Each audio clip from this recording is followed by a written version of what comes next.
Welcome to Blizzard Fire. We hope this video helps fire up your solution. You start by making the phone's software current because new camera features live in updates. Once done, open Camera and pick Photo or Video. You need the chevron menu visible to access lens controls. Tap the lens icons to choose Wide, Ultra-Wide, or Telephoto. This is how you route each sensor. Make sure Pro Mode or Pro RAW/ProRes is enabled if you want full dynamic range, since the system then favors sensor pairing for best image data. Now you pair lenses. Tap 0, 5, 1x, or 3x to pick the desired sensor, and then enable dual capture or cinematic mode so the iPhone uses both cameras simultaneously. This creates a separate ultra-wide or telephoto stream alongside the main sensor, which helps with composition and depth. While recording, lock AE/AF and use the grid.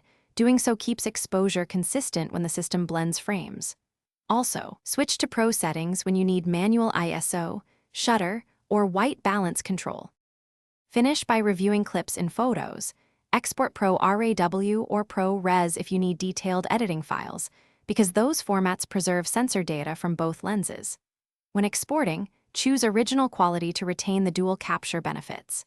If you see jumps when switching lenses, trim the timeline and enable stabilization to smooth transitions. If a lens won't engage, force close camera, reboot the phone, and inspect for dirt or case blockage. If problems persist, reset camera settings or contact Apple support for hardware diagnostics. Thanks for watching. If you found this helpful, don't forget to like and subscribe.